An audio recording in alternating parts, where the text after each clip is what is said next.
Hello everyone. Have you ever wondered why people don't get along, or why people don't get along at times? One reason is Satan and Satan's influence on people. We see this with the very first man and woman, Adam and Eve.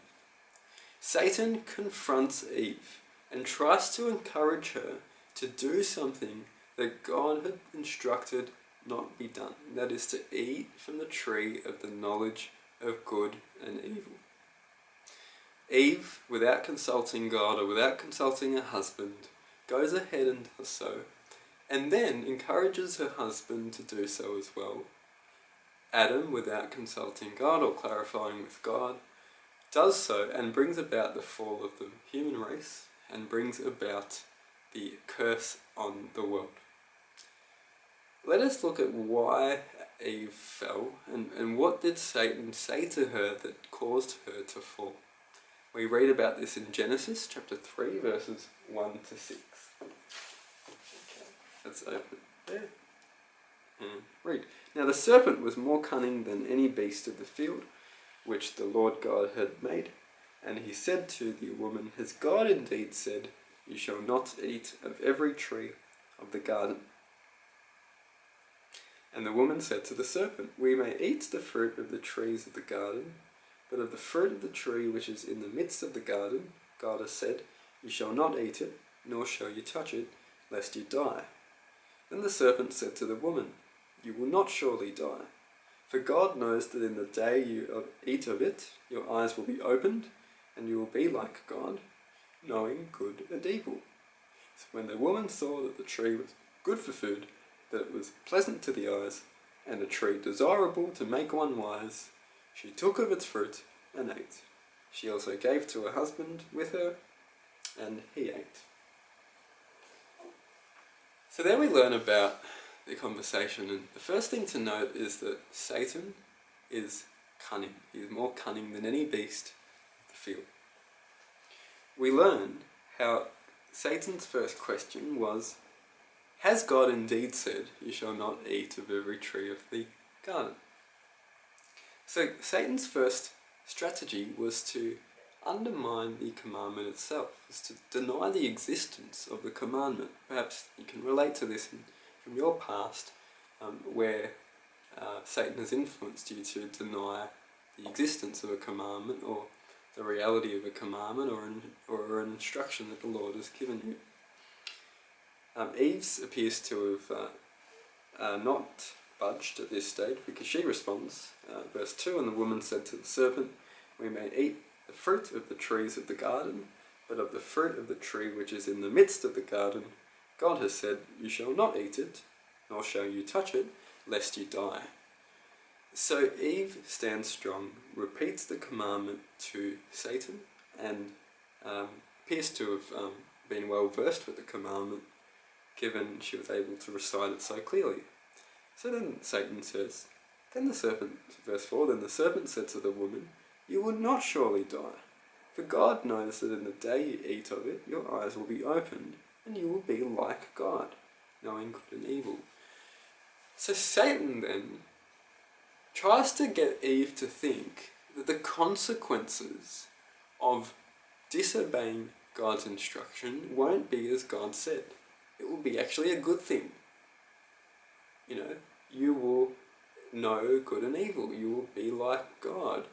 You will not surely die. And so perhaps you can relate to that strategy where Satan tries to get you to think that it doesn't matter whether you break the commandment or not follow the instruction or not. And so let's think about the two steps there. Step one is, does the commandment really exist? Two is, the pros outweigh the cons. Go ahead and do it. It's reasonable, it's justifiable. So let's be mindful of those two strategies as well. Sadly then Eve falls, and then Satan uses Eve to bring about Adam's fall as well, which is why we need to be on guard, and we need to realise that Satan can use our nearest and dearest to bring about our downfall. And so let's be mindful of that, and let's not fall for Satan's bait, however that bait may come. Let's now compare that to Jesus. Jesus had a similar encounter where he was tested by Satan. Okay, and let's read from Matthew chapter 4 verses 1 to 11. Jesus was led by the Spirit into the wilderness to be tempted by the devil. And when he had fasted 40 days and 40 nights, afterward he was hungry. Now when the tempter came to him, he said, "If you are the Son of God, command that these stones become bread." But he answered and said, "It is written, man shall not live by bread alone, but by every word that proceeds from the mouth of God." Then the devil took him up into the holy city, set him on the pinnacle of the temple, and said to him, "If you are the Son of God, throw yourself down. For it is written, he shall give his angels charge over you, and in their hands they shall bear you up, lest you dash your foot against a stone." Jesus said to him, "It is written again, you shall not tempt the Lord your God." Again the devil took him up on an exceedingly high mountain, and showed him all the kingdoms of the world and their glory. And he said to him, "All these things I will give you, if you fall down and worship me." Then Jesus said to him, "Away with you, Satan, for it is written, you shall worship the Lord your God, and him only you shall serve." Then the devil left him, and behold, angels came and ministered to him. Good news there is that Jesus doesn't fall to Satan's temptations. Satan's temptations were great, but Jesus' wisdom was greater, and Jesus' self-control was greater. Despite Jesus having fasted for 40 days and so being vulnerable in a needy state, a state needing food, he was able to withstand the devil's temptations. The first temptation was about turning stones into bread. If indeed he was the Son of God, surely he had the power to turn the stones into bread. Well, that would have been contrary to the test that he was undergoing to make the stones bread. And so Jesus would have failed the test.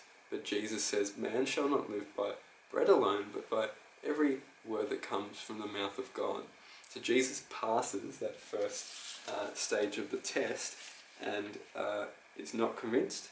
Then Satan continues by talking about the pinnacle, by talking about jumping off the pinnacle of the temple. So Satan takes him to the pinnacle of the temple, says that angels will catch him if he was to jump.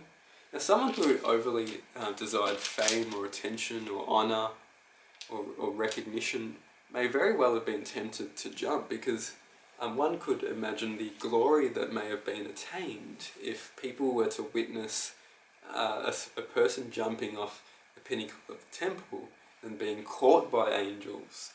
But Jesus, again, he stands strong because he realizes that Satan has been cunning once again, and he's trying to deceive Jesus into testing the Lord God. Now, I don't see any purpose in doing that, and it may very well have been that God might not have sent the angels to catch him, because there was no purpose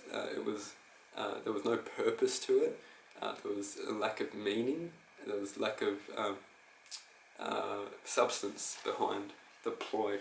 So Jesus responds by saying that you should not test the Lord your God. So again, Jesus passes. And the third step, Satan is relentless, takes Jesus to an exceedingly high mountain, showing him all the kingdoms of the world and their glory, and offers them to Jesus in exchange for Jesus worshipping Satan. Now, sadly, many who have desired fame, power, attention, and honour have actually sold their soul to Satan.